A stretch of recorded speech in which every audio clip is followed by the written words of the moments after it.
Derek Overstreet, founder of the New Millennium Group. We're a financial planning firm. We have advisors standing by right now to take your call. 888-999-6370. The reason you're going to want to call is we're going to help you retire 3 to 5 years before you thought possible. The way we do this is by putting together a step-by-step plan. So if you're one of those people listening and you'd like a plan in writing, give us a call at 888-999-6370. That's 888-999-6370, or go to utahsfinancialplanner.com. Only one type of burger.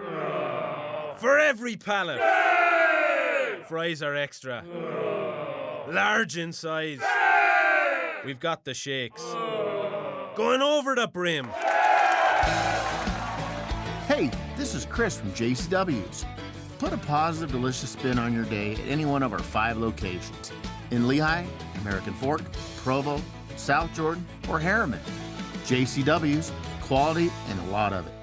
DJ and PK, it's 97.5, the KSL Sports Zone, the news of the morning. Utah State with a new basketball coach. Ben Jacobson's making the move from Northern Iowa. A Panther turning in his gear after 2 decades as their head coach. He won 397 games in 20 years. Do the math, that's almost 20 wins per season. So he'll make the move to Utah State and become their 6th head coach in the last decade and try to keep things rolling with the Aggies. Final Four is also set. Michigan, that was impressive. My gosh, they just hammered Tennessee, who had a great tournament run. It came to a screeching halt. And then do you feel like UConn won that game at the end, or Duke made mistakes and gave it away? Is there more blame either way? I would go more for the credit for UConn because, obviously that last play where the Boozer son threw the ball when he didn't have to because they wouldn't have got a backcourt, and there's no such for the 5-second calls don't apply in the backcourt. But, they were down by 19, and so they had to come back. And it wasn't like Duke was really screwing up the whole time. I think that UConn, Hurley's a tough kid. He's a Jersey City kid. Those kids are that's pavement there, man. That's tough. My grandmother lived there, and I think they reflect his scrappy attitude, and they managed to get it done. And then that kid Mullins hits that shot. Wow, it's amazing. That was one of those things. If you're sitting there, you let loose with some type of audible wow or something. You know what I mean? I did. Yeah, I did too. And as the whole play is unfolding, you're like, no way. What are they doing?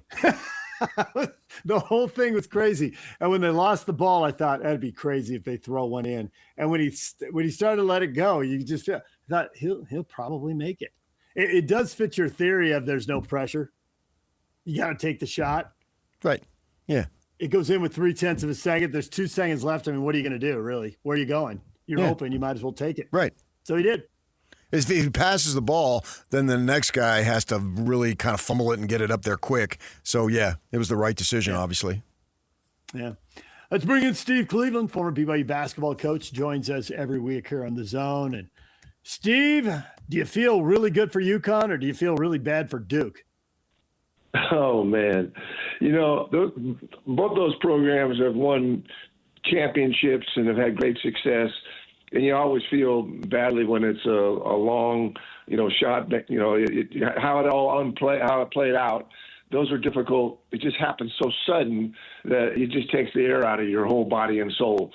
And but it's how the game's played, and it's what the magic about this tournament, year in and year out. We never get let down. I mean, honestly, it's just amazing how these games unfold, and just the excitement of what took place yesterday. And God bless them all, man. I mean, it's a tough deal, and they get to so close.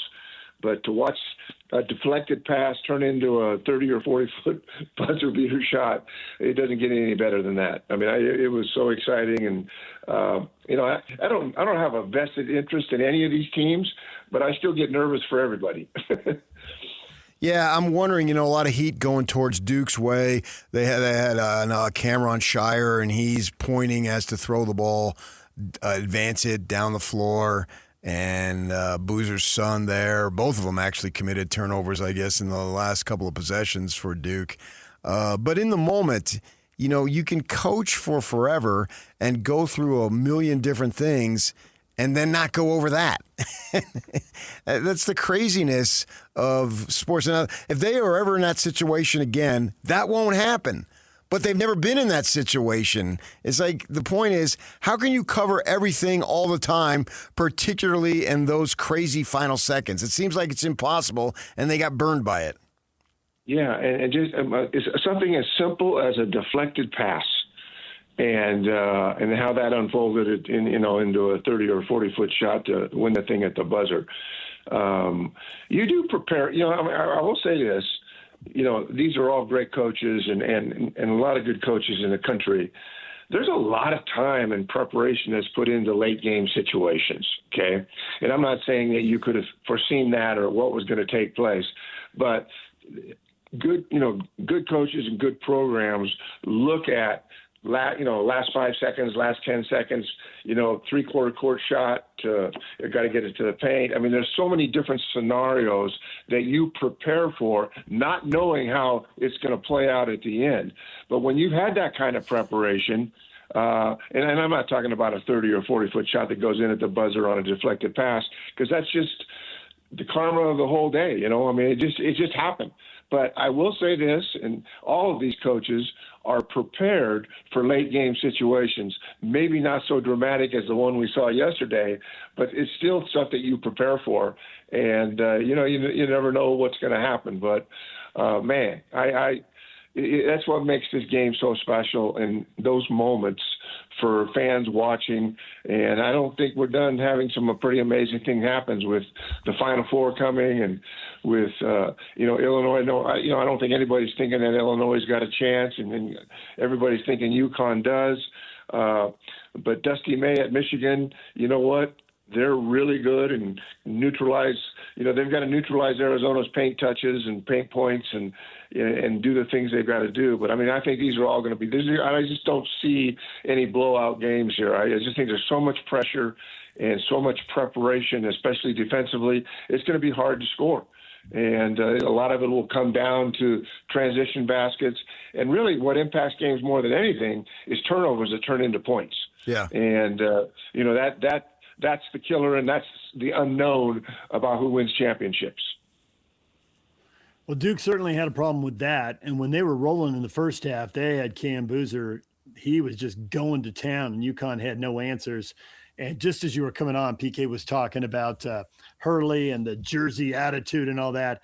I thought the way UConn defended in the second half, when there really wasn't much hope, was really impressive. And if there's any takeaway for our local teams here, it's like, if you're planning on getting to the tournament and then making a run once you're there, just got to be way better on defense. The teams that are making these tournament runs, and it's not purely defense, because if purely defense, Houston would still be going. So you've got to have shooting, you got to have offense. But my gosh, UConn, they played really hard at the defensive end and really got Boozer pretty quiet in the second half. They did.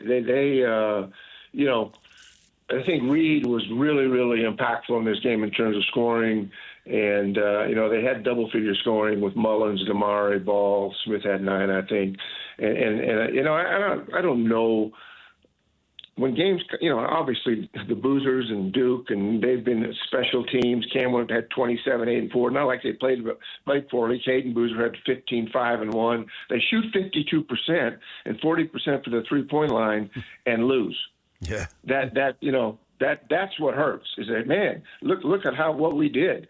And the similar thing, I think it was last year that Duke lost to Houston when they were up 6 with just a short amount of time. And so Duke's got to be feeling a little bit snake bit right now, but it hurts. It hurts for a while, and eventually you get through it and you move on. But that's a tough loss for Duke. I sold my car in Carvana last night. Well, that's cool. No, you don't understand. It went perfectly. Real offer, down to the penny. They're picking it up tomorrow. Nothing went wrong. So, what's the problem? That is the problem. Nothing in my life goes as smoothly. I'm waiting for the catch. Maybe there's no catch. That's exactly what a catch would want me to think. Wow, you need to relax. I need to knock on wood. Do we have wood? Is this table wood? I think it's laminate. Okay, yeah, that's good. That's close enough. Car selling without a catch. Sell your car today on Carvana. Pickup fees may apply. Hi, this is Alex Kantrowitz. I'm the host of Big Technology Podcast, a longtime reporter and an on-air contributor to CNBC. And if you're like me, you're trying to figure out how artificial intelligence is changing the business world and our lives. So each week on Big Technology, I bring on key actors from companies building AI tech and outsiders trying to influence it, asking where this is all going. They come from places like NVIDIA, Microsoft, Amazon, and plenty more.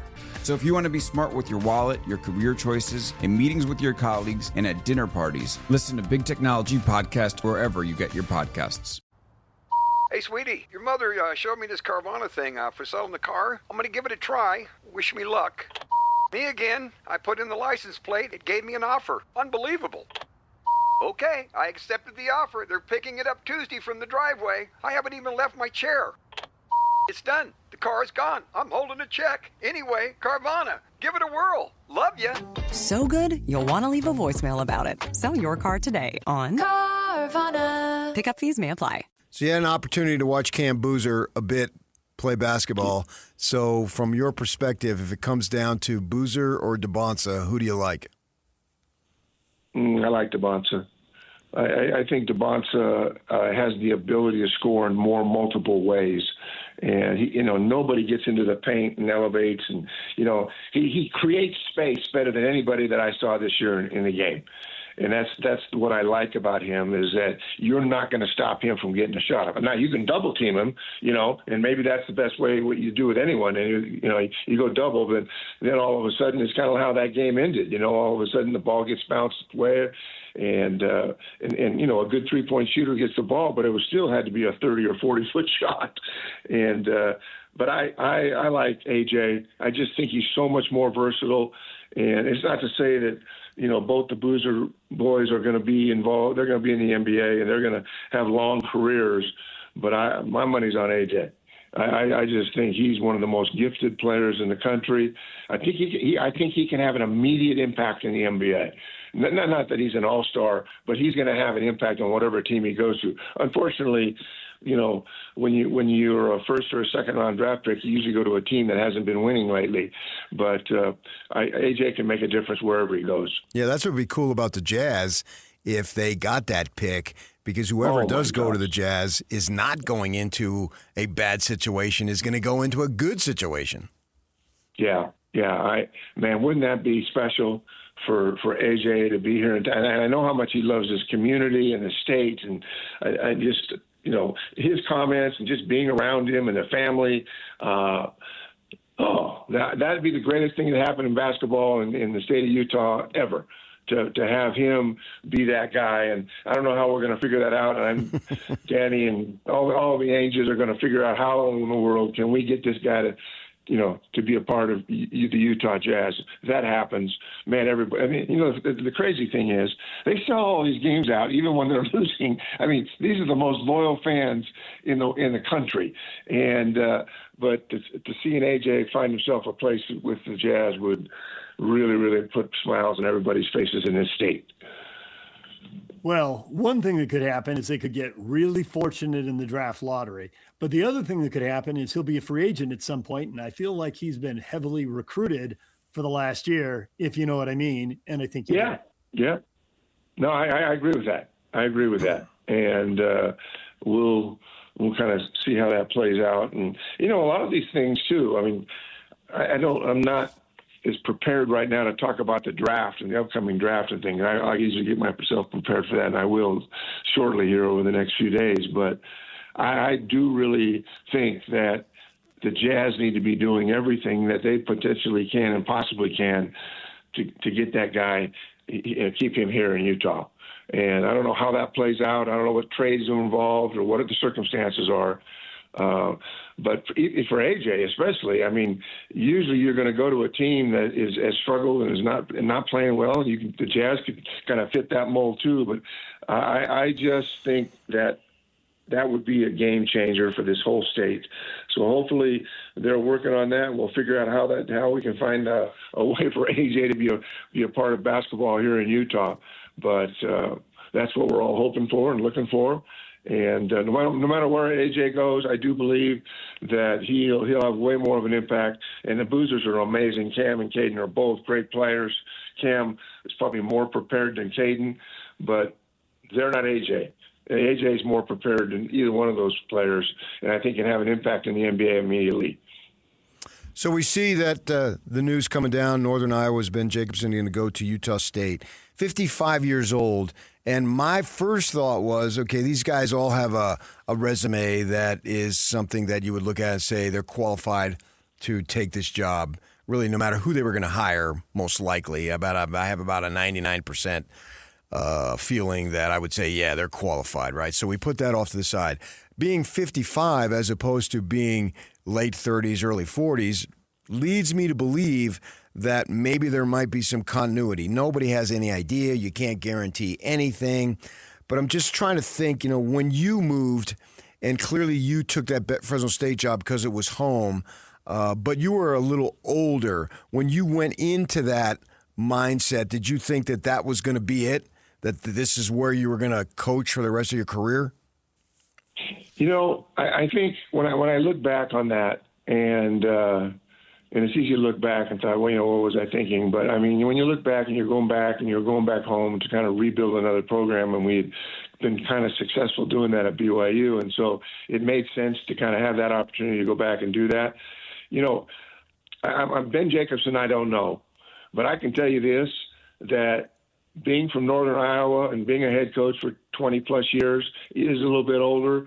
I mean, it just seems like a perfect fit for Utah State. It's like every coach they've ever had. I'm not saying that in terms of age, but here's another guy that's been in a mid-major, which Utah State has been, and they've had success. I don't know anything about this guy, but the fact that he spent 20 years as a head coach at Northern Iowa, and yes, he is a little bit older and probably a lot wiser than a lot of the coaches. I think and I don't know anything about him, but the fact that he's from Northern Iowa tells me that he's had to grind and work and do everything he could to be successful there, and he's done that. And I like the hire. I look forward to reading about him and getting to know him and seeing what he's doing. But from the outside looking in, it just seems to be a good fit. And I don't know anything about the guy, but I know what I know about Northern Iowa. I know what about mid-majors and what they do and how hard it is to be successful. This seems like a good fit. He went there as an assistant coach, and he worked for Greg McDermott, who people may know from Creighton and Iowa State. How much do you look at that and use that to help color in your perspective too? Oh, a huge piece. I mean, Greg McDermott, this is someone that I've watched and I know. And, you look at the people that are put in place and that have impact on other players and, on other coaches. And, you look around this country and you start looking at mid-major coaches and what they've done. And certainly Greg McDermott is a guy that has had an influence and has been a mentor to coaches.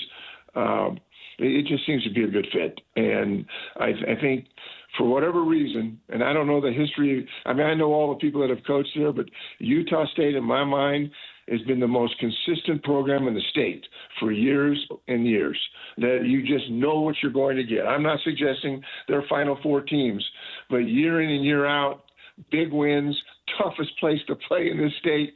And I know, that BYU has a fan base that's amazing, but it's not Utah State. It's hard to win there. I coached there, and I've been in big arenas, and they usually attract mid-major coaches, and I don't see this not being any more successful than it has been in the past. I think it's a great hire, not knowing him, but just knowing where he comes from and what the circumstances are. At 55, I think the transition will be smooth, and it will have an immediate impact on that program. They're not going to take a step back with Ben Jacobson. Yeah, too, when you hear and see these things, I immediately go to their roster and see who's good. Yeah. They're doing that with Randy Bennett going to ASU, and, St. Mary's has been good, and I had a couple conversations with people in that area, and they're like, okay, who can he bring? Sprinkle, when he came, brought a couple of guys that made an immediate difference. Big-time difference for the Aggies that year. And so that's the way you look at these things. You saw Jason Beck, the kid who was coordinator for Utah for only one season. Who did he bring? He brought the quarterback with him from New Mexico. And wow, they had an awesome offense. And now all of a sudden, Jason Beck is the coordinator in Michigan. How incredible is that? And Devin Dampier's like, oh, wait a second. How come I didn't get any credit for that? Because he brings them. and that was a large reason why they were so good, because that young man, when he was healthy, was very electric. It's kind of crazy the way things are these days. Yeah, you know what? Speaking of that, well, I don't want to get off on a tangent. I have a good friend, Heath Schroyer. You guys know Heath. Yeah. And he's been at McNeese State.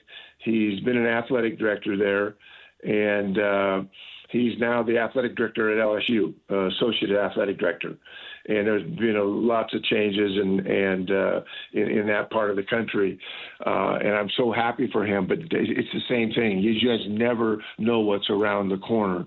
And I'm in touch with Heath quite a bit. We're close, but even he, I don't think, could have seen that happen.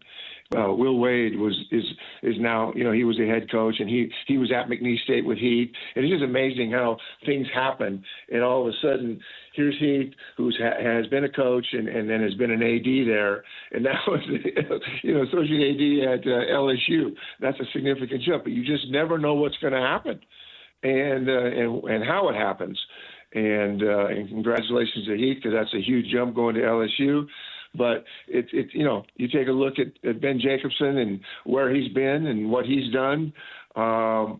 Everybody's got a story, and I love the stories. And just year in and year out, guys get jobs, and people that nobody knows. All of a sudden, they're in the NCAA tournament and upsetting people. That's the beauty of college basketball. You just know year in and year out, there's always a surprise. There's always an upset, and that's why we love this game. Steve, we'll leave it right there. We appreciate your time as always. Thanks for joining us. Take care, guys. Have a great week. There's Steve Cleveland, former BYU basketball coach, joining us right here on The Zone, one of our favorites. And another one of our favorites is coming up at 9 o'clock. Turns out not everybody in Oklahoma is happy with the way Utah is tanking, PK. We'll talk with Barry Trammell about that. Yeah, they've had two great examples of tanking. The Wizards game was the poster child for tanking and what they put out there in that product. And then the game against Denver, when they sat guys who were playing well. I think right now, if I'm on the Jazz, the goal is to play well enough that I sit in the fourth quarter. There it is. It's a true sign of improvement right there. I know I've arrived. All right, right, DJ PK. It's 97.5, the KSL Sports Zone.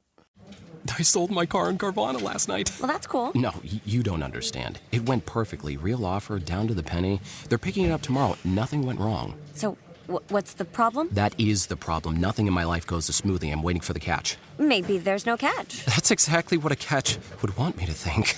Wow, you need to relax. I need to knock on wood. Do we have wood? Is this table wood? I think it's laminate. Okay, yeah, that's good. That's close enough. Car selling without a catch. Sell your car today on Carvana. Pickup fees may apply. Hi, this is Alex Kantrowitz. I'm the host of Big Technology Podcast, a longtime reporter and an on-air contributor to CNBC. And if you're like me, you're trying to figure out how artificial intelligence is changing the business world and our lives. So each week on Big Technology, I bring on key actors from companies building AI tech and outsiders trying to influence it, asking where this is all going. They come from places like NVIDIA, Microsoft, Amazon, and plenty more. So if you want to be smart with your wallet, your career choices, in meetings with your colleagues, and at dinner parties, listen to Big Technology Podcast wherever you get your podcasts.